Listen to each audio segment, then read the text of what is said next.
part of the podcast that everyone came here to listen to. Um, that is the schedule prediction. We will start off with the stinky Cowboys. But before we do that, Matt, the Cowboys. Yeah. So the Cowboys, pretty. I said this with the Niners. Same thing with the Cowboys. Pretty forgetful season in the nicest way possible. They were 7-10, third in the division. They missed the playoffs pretty easily. They were bottom 5 in both offensive EPA and defensive EPA per play. 29th in offense with a negative .089 and a defensive EPA of .069 at 29th. So just a horrendous season on both sides of the ball. Somehow they won 7 games, and I think it's because Cooper Rush won 4 games for this team. Cooper Rush was 4-4. That's why you don't really look at it and say, "Oh, wins are a quarterback stat." But yeah, this team scrapes to 7-10, and then you get into I looked up this was the worst year of Dak, frankly, and it wouldn't be hard for me in a year's time that if he has another season compared to what he did last year, my ranking of I confidently have him top 8. If he's anything below 8, I feel offended for him because of what his consistency track looks like. If he has another season like he did last year, more than 8 games, obviously he gets hurt with the hamstring injury. I don't know where he falls, but he's not in that tier of can win a Super Bowl with anymore to me. If that's kind of where he plays, because he was .018 EPA per play, which was 22nd, which was really dangerously close to Russell Wilson. And Russell Wilson had a higher sample size. And then his success rate was 44.3, which was tied exactly with Aaron Rodgers, who again had a much higher sample size. But yeah, and then you get into the most damning part of them all is he had the lowest time to throw of his career. So he was getting the ball out as quick as possible. And some of their moves, it makes sense why they made some maneuvers, especially in the first round, to help that time to throw get back to where because it hovers at 2.73-ish during his career. I kind of averaged it out. Last year was 2.6. So again, that's a big tenth of a second. Doesn't sound like a difference, but in the pocket it is, because he is a strict pocket player. Their offseason, number 1 was the weird head coaching search that they did. I put quotations. They end up hiring their offensive coordinator, Brian Schottenheimer, who has worked under Mike McCarthy the last few years. Mike McCarthy doesn't find a job. I don't know if Mike McCarthy got an interview for another job.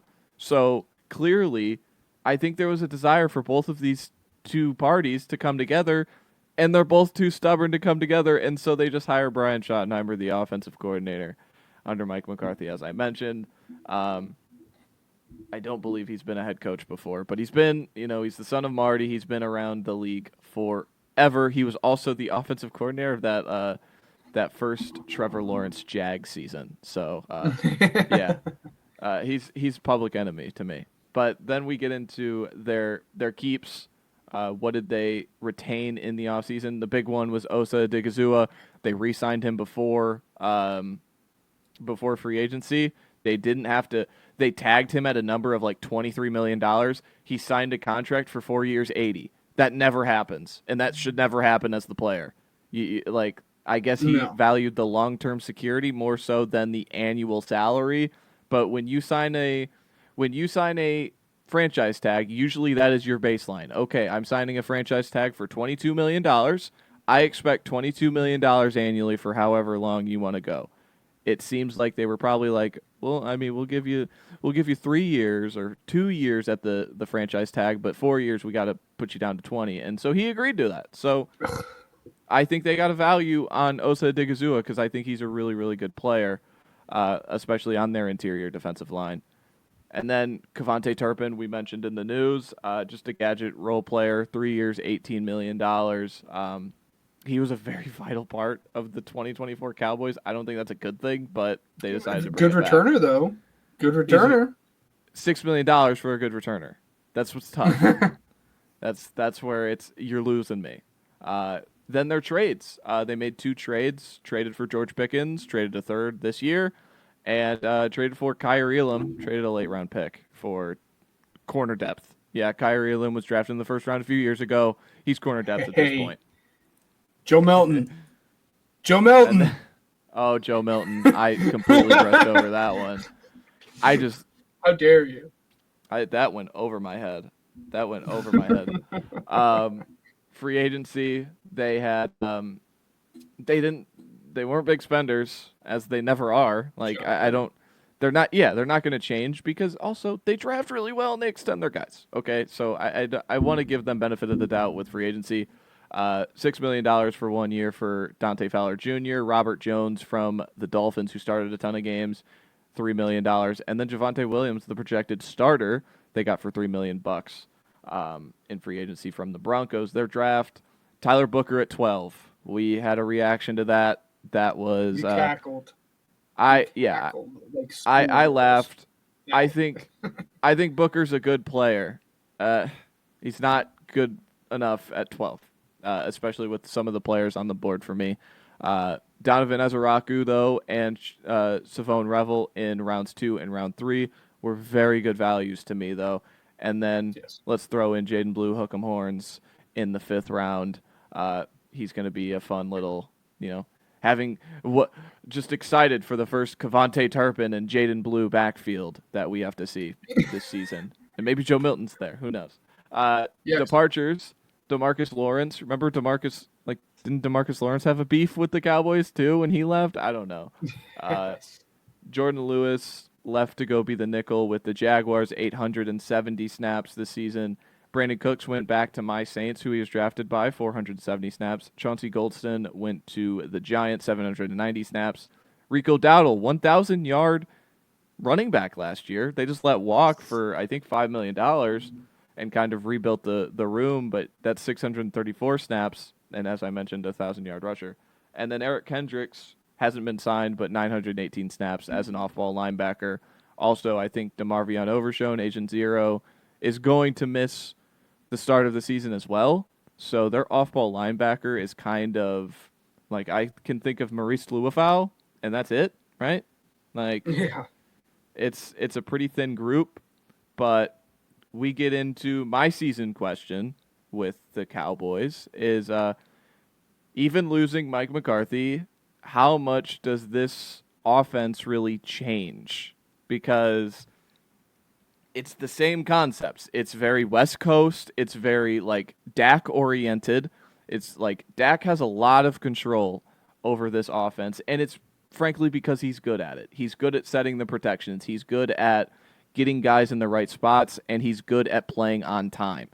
The only thing is that he was forced to play off of time last season because of the way the offensive line just straight up played last year. So overall, they finally bring in George Pickens, or an archetype like George Pickens, a guy who can get down the field and just ball win.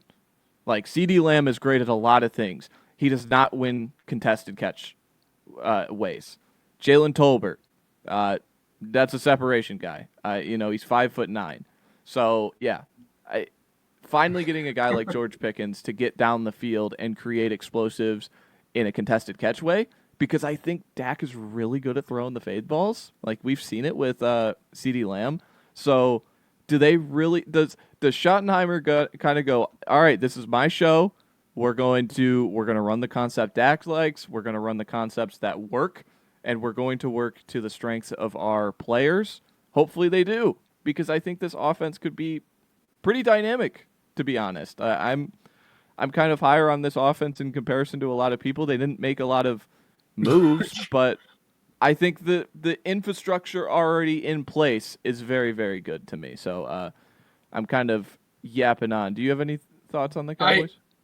Yeah, well, I think so much of you being higher on it is where you have Dak compared to where the average person has Dak. Yeah. Yeah. I mean, my season outlook kind of question, it was actually all dependent and all hinged on one player on the offense, and it's not Dak.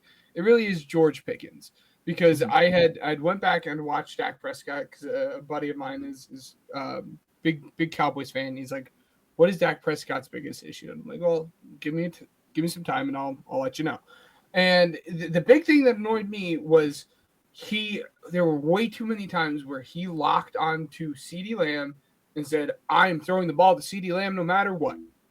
And it was frustrating. But now when you add that second weapon in there, that opens up that offense so much more than what it was, that, like you said, if George Pickens is what you think he will. I mean, some people think he's like a top 15 wide receiver.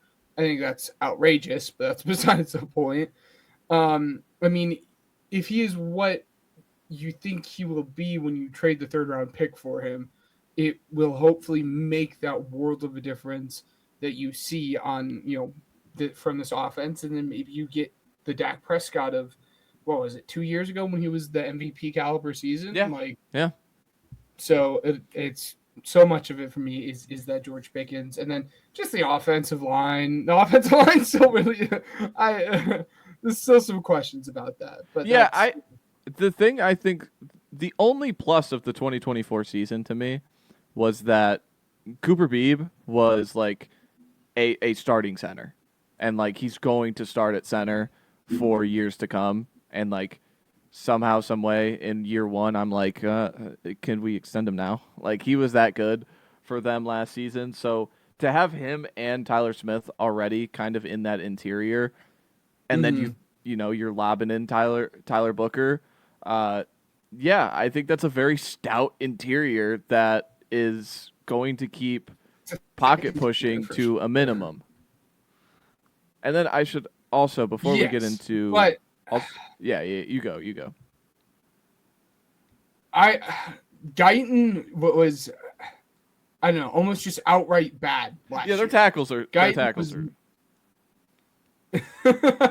Yeah, Guyton was really, really bad last year, and Terrence Steele, that dude can't stop a bull rush to save his life. Like, anyone goes through power through, it's just he doesn't know how to drop an anchor. Like, I don't know. That's regardless. What were you gonna say? The last thing before we get into the schedule prediction, Micah Parsons is going to get extended before the season starts. All right, don't flip out, Cowboys fans. Don't be nervous. Like, oh, we have trade rumors for Micah Parsons. He's going to get extended before the season. It always happens with Jerry. He did it last year with both Dak and CD. He didn't even try and do it. He did it a few years ago with Zeke when Zeke, famously was on the beach, kind of just like waiting it out, and it was like September 1st, and there he is. Like, he's getting signed Monday, and he's back playing on, Sunday. So Micah, if Micah puts the pressure on hard enough, I think he'll get the extension before the season starts and go from there. I think that needed to be announced a little bit. Also, like the defense, like I kind of like the defense. It's weird. Like if this team is full strength, like I know we didn't really go over the defense too much, but like their edge rotation in comparison to the other team we're going to talk about, I love it. And just fully healthy. I think Trayvon Diggs and Overshown, if they kind of join the season at a good part of the year. Overshown's not playing this season, dude. No, I'm holding out hope for Agent Zero. I mean, I hope so. I love him. I mean, I went into last season saying like, hey, like watch out for him. He was one of my fucking language. Sorry, he was one of my guys. I mean, from a couple of years ago, I remember talking to you about him, but I don't know if he's gonna play. I mean, it was a gnarly injury, but again, I apologize for the language, guys. So, let's jump into it. Do you just want to go by fours? Yeah, we'll go. What is it? Let me. Can I hide that? Yeah, there we go, so we can see that. So we have 9 before that bye week, so we could go 4, or we could go 5-4, 4-5 bye, then 4-4. Yeah, let's go up until the Jets game, so we can do Eagles through Jets. Okay. Yeah. Let me. You want me to go first? Yes. I'm gonna have them win the kickoff game against the Eagles. I'm gonna have them beat the Giants. I'm gonna have them beat the Bears. I'm gonna have them start 3-0, and then I'm gonna have them lose back-to-back games against Green Bay on Sunday Night Football and against the Jets. Wow. I mean, I'm right there with you when it comes to what the record's going to be in the first 5 games, but we definitely got there differently. And that being said, Ryan's actually the exact same with me through these first 5 games. We have the Cowboys losing to the Eagles. I find it I just think the Eagles are a better team, and it is going to be really hard for me to see the Eagles lose this, given you never know how it is with the ring ceremony. But I'm just picking the better team. I have them losing to the Eagles, beating the Giants, losing to the Bears, and then picking up wins against both the Packers and Jets. And Ryan is the same exact prediction. Nice. All right, and then into the bye. I have them losing to Carolina. So I have them winning their first 3, losing their next 3 against 2 kind of inferior opponents against the Jets and the Panthers. Mm-hmm. But then they're going to win out against Washington, Denver, and Arizona. Get to the bye 6-3, a weird 9-game stretch. Win 3 in a row, lose 3 in a row, win 3 in a row to get 6-3. Interesting. Yeah. Again, I'm right there with you in terms of the record. I have them at 6-3 as well. I have them beating both the Panthers and Commanders, losing to the Broncos just because that defense is so good, and then picking up the win right before the bye week against the Cardinals. Ryan's just a bit different than us. Ryan has them winning against the Panthers, losing to both the Commanders and Broncos, and then beating the Cardinals before the bye. All right. And then I have them coming out of the bye, and they're going to lose 4 in a row. They're going to lose Monday Night Football against the Raiders. They're going to lose, which is going to be a pivotal division game. Just spoiler with the Eagles at Week 12. Kansas City, they're going to lose on Thanksgiving, and then they're going to lose that Night Football back up against the Lions. Well, I mean, as an Eagles fan, I love the way that sounds. I actually have them winning the first 2 against the Raiders and the Eagles just because it's at home. And good luck playing with that sun shining through that window. Yeah, but then losing to the Chiefs and Lions there. And Ryan has a win against the Raiders, loss against the Eagles and Chiefs, and then a win against the Lions. All right, and then so they're 6-7 going into this real pivotal downhill stretch. I'm gonna have them beat Minnesota. They're gonna beat the Chargers. They're gonna lose on Christmas to the Commanders, and then they're gonna beat the Giants, whatever the Giants are. So I have them finishing 9-8, being a wild card kind of potential team. Not really like guaranteed because we still have to do most of the NFC, but they're in that kind of fray. What did you And I have? believe I had the Cardinals 9-8 too. So having this win over them Week 9 would be a tiebreaker. So just Yeah. lobbing that. Oh, wow. That'd be huge. What did you have the Commanders going? 10-7. Oh, so the Commanders are number 1 then. Thus far. Mhm. Okay. The final 4 games, I have them winning against the Vikings, losing to the Chargers, winning against the Commanders, losing to the Giants. So I actually have them going 10-7, ironically enough. So we're pretty close. I just have the Cowboys picking up 1 extra win than you do. And then Ryan again is not too far off from us either. He has a loss against the Vikings, Chargers, and Commanders.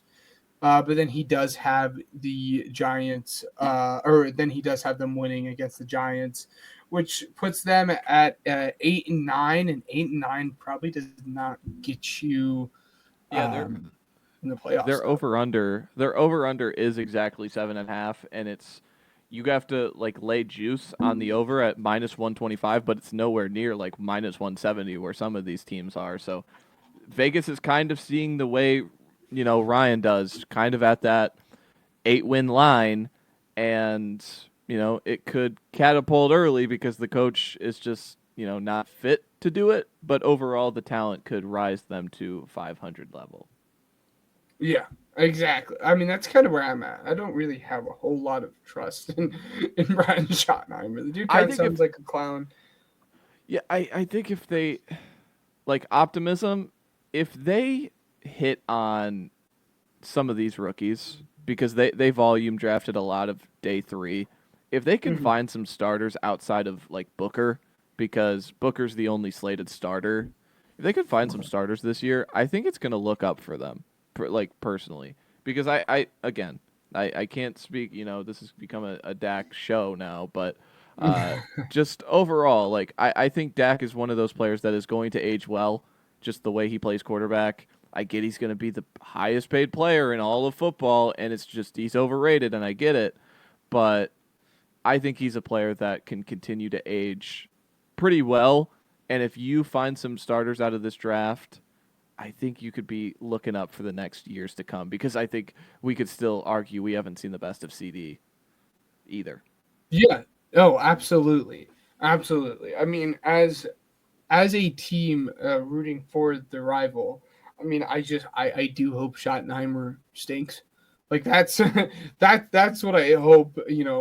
But again, as you said, I mean, they have plenty of talent to do it. It's just a matter of if A, they can stay healthy, and B, if they can actually put together the right coaching staff to be able to utilize these guys to what they can reach to. So it'll be interesting. But